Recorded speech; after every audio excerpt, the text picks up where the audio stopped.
What's good, guys? So it's the last day in New York. I just missed the metro by literally 10 seconds, but that's, I guess, a New York experience that you have to live. And the next one's coming in 2 minutes, but I've been waiting past 5 minutes. And I'm heading to the last day of training here. And after the training's finished at noon, I'll have the rest of the day free. So I'm hoping to explore more of the city during that time. And this morning I also went for a really incredible run. And on weekends, which is Saturday today, they have some of the roads closed for runners. So I was running on Park Avenue, which is really wide and nice. And it was a really beautiful run. So I'm now back in the financial district. You see this store here, it says Just Salad. And that's a really popular chain here, as well as another one called something Greens, Whole Greens or something, where a lot of the office workers come and eat their salad in the compostable bowl during their lunchtime. And yeah, I've completed the training now. It was a great success. And now I'm going to see the Wall Street Bull, which is a statue of a bull that I can actually see right now. It's at the end of the street. And then I'm gonna see the 9/11 Memorial. And then I'm gonna start heading uptown towards where the train departs. So here I am, and you can see there's a line of people to come touch the bull or take a picture in front of it at least. And then here's the bull. It's quite large and it seems to be out of bronze. So people taking photos in the front and from the back. And that's pretty much it. It's just a sculpture of a bull, but it is the symbol of the stock market in some respect. So there you have it. This is the bull of Wall Street. Here are the people taking photos of the front as well. So this is all of the line to take a photo with the bull. And New York is just like Paris in that all of these local entrepreneurs take advantage of each monument to put up a stand, and that one is selling all of the bulls in a miniature model, similar as the mini Statue of Liberty. So on the way to the World Trade Center, there's this Greek Orthodox church, which is the first Greek Orthodox church that I've ever been inside.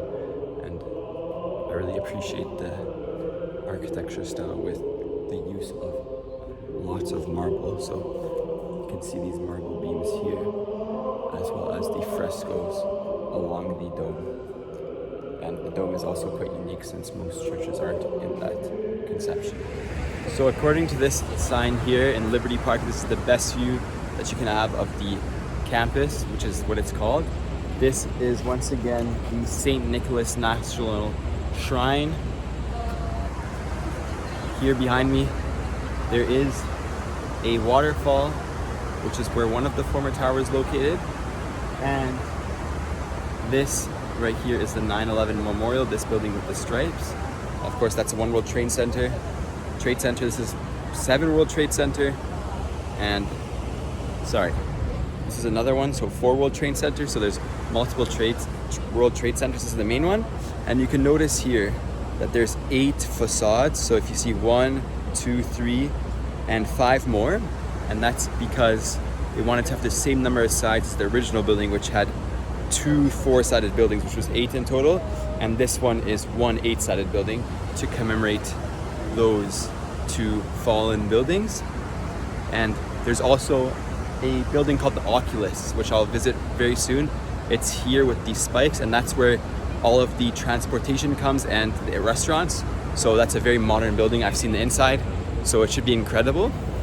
And now from this perspective that's higher, I'm gonna go down and go to the memorial from its base.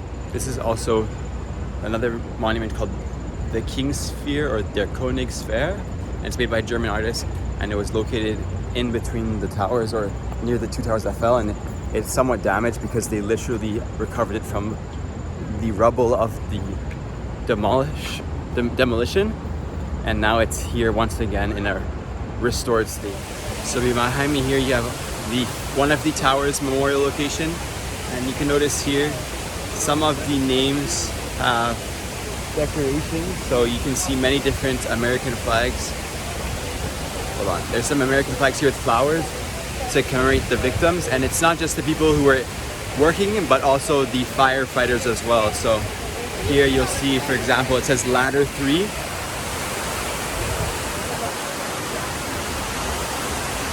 So that must have been fire workers who were adept with ladders. And then now you can notice it's 4-sided, and there's a hole that the water goes into that's not visible from the monument at least. But I imagine that's the reservoir. And I'm curious to know what the significance behind it is, if there is any. But it looks like it's a concerted effort to have these flags here constantly to commemorate those who died.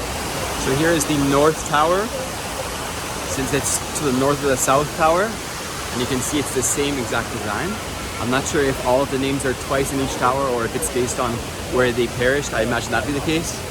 There's also a performing arts center here, which, if I'm not mistaken, is a performing arts center, and I believe this is the museum. So many things to visit when you're here.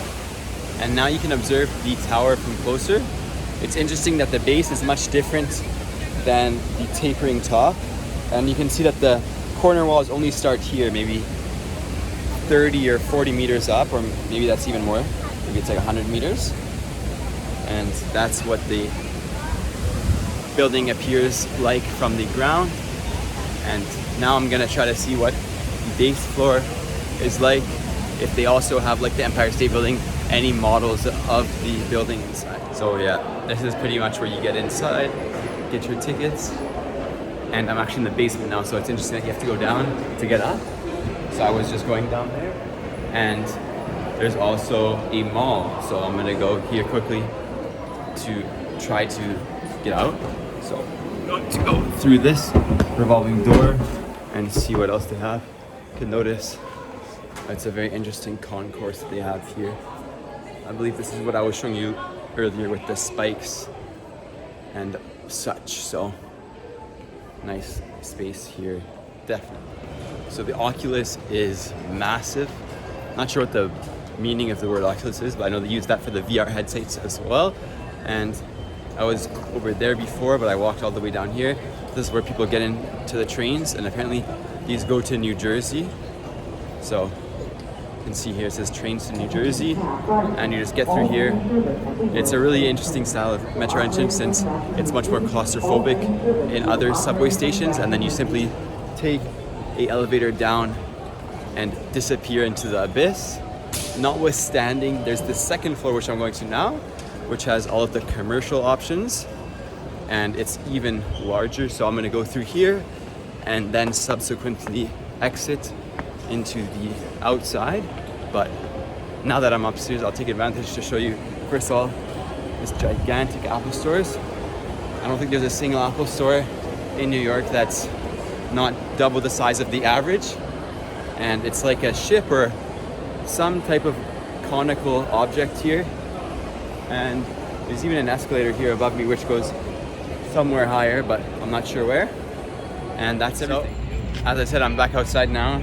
This is a different angle of the One World Trade Center, and you can see the Oculus much more pertinently from this angle, and a classic New York subway which is steaming. So that is something that I've noticed quite a lot. Apparently there's so much heat generated from the subway that there's never snow on the ground, because there's just so much heat that is dissipating from underneath the city. So even if it snows, it melts instantly. It's like a heated driveway for the entire city, pretty much. So here is a former post office, apparently, but that's not what I want to show you. The first Canadian flag that I've seen in New York is right here. So whatever this building is, has some relation to Canada. So that's interesting to know. So just a Four Seasons hotel, nothing crazy about it. But this building behind it, you can see it's really interesting, its architecture. According to Google Maps, it's a historical building called the Woolworth Building, and I imagine it's simply due to the unique architecture.